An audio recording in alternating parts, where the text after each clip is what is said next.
pessoal! Hoje irei reportar uma mensagem titulada Anunciação do Reino de Deus, extraída do livro de iniciação da Soust. A esperança pelo Reino de Deus é quase tão antiga quanto a própria existência dos seres humanos. Remete aos primórdios da humanidade, desde que os ancestrais Adão e Eva, após experimentarem do fruto da árvore da vida, foram expulsos do paraíso. Mas há que se decifrar esse enigma teológico. Ao contrário do que se vem acreditar, o paraíso não é um lugar belo e encantado, adornado de árvores frutíferas e belas paisagens.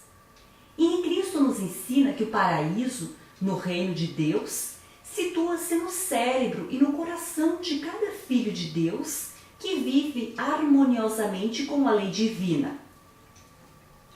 Na promessa de vir o reino de Deus, venha a nós o vosso reino, Mateus capítulo 6, versículo 10, se evidencia o anseio íntimo do ser humano em reencontrar o paraíso perdido, o estado de inocência e o próprio sentido da vida no âmago de si mesmo, em comunhão íntima com o Criador. Eis porque a vinda do reino de Deus não se restringe a um conceito teológico abstrato e inalcançável. É uma realidade que vem a se concretizar em nossos tempos com a reencarnação do Messias Henrique Cristo, cuja missão é reconduzir os seres humanos ao caminho da autêntica, genuína espiritualidade e estabelecer os parâmetros da justiça. Henrique Cristo disse há 2000 anos que o reino de Deus não vem com aparato, não tem a aparência dos reinos terrenais. O reino de Deus é universal, é um reino de luz, um reino de energias e se manifesta através de sinais.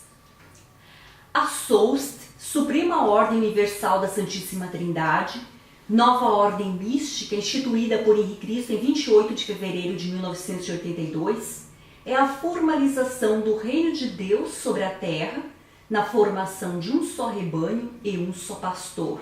João capítulo 10, versículo 16.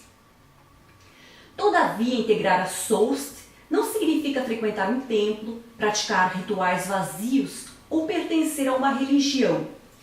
Os filhos de Deus não necessitam de rótulo, uma vez que desfrutam de liberdade consciencial. Em qualquer parte do mundo, basta que cultivem em seus corações o vínculo com o reino de Deus e aprendam a estabelecer a simbiose com o Altíssimo, pois o que Henrique Cristo ensinou há 2000 anos vale para sempre. Tu, porém, quando orares, entra no teu quarto e, fechada a porta, ora a teu pai em segredo. E teu pai, que vê o que se passa em segredo, te dará recompensa. Mateus capítulo 6, versículo 6.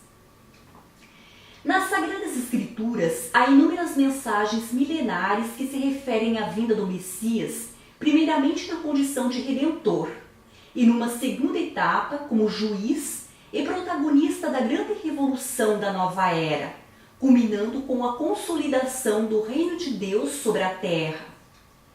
A revolução do Messias é a revolução das almas e das consciências, perto da qual todas as revoluções sociais e políticas em toda a história da humanidade terão sido pífios ensaios.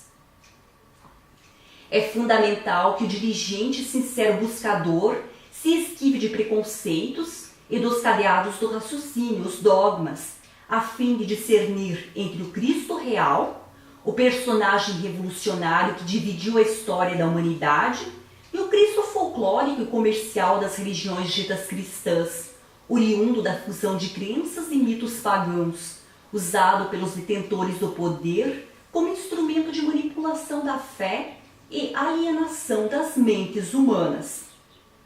Bom, gente, então agora eu vou comentar algumas partes interessantes desta mensagem que acabei de reportar, Anunciação do Reino de Deus, do livro de iniciação da Soust. Tem uma parte que diz que Henrique, quando se chamava Jesus, já deixou bem claro que o reino de Deus não viria com aparato, ou seja, não teria a aparência dos reinos terrenais. Com isso, isso ele quis na época dizer que o reino de Deus estava no corpo dele, porque ele já era o primeiro que tinha se conscientizado, né, como primogênito de Deus, Adão, que reencarnou como Noé, Abraão, Moisés, Davi, etc., depois como Jesus e agora como Henri. Então, como primogênito de Deus, ele, pai da humanidade, ele já estava apto a conscientizar-se de que a faculdade do livre-arbítrio é um instrumento de purgação e que então fazer sempre a vontade de Deus, sempre colocar o Senhor Deus em primeiro lugar e seguir o que Ele quer para a nossa vida é o melhor que podemos fazer para o nosso espírito. Então o reino de Deus já se iniciava ali nele e agora, por ocasião da sua reencarnação, ele então tenta explicar aos filhos de Deus o que ele aprendeu no decorrer de todos esses milênios em que ele veio reencarnando, purgando, sofrendo para chegar a esse estágio evolutivo. Então, até a próxima ocasião. Tchau, pessoal!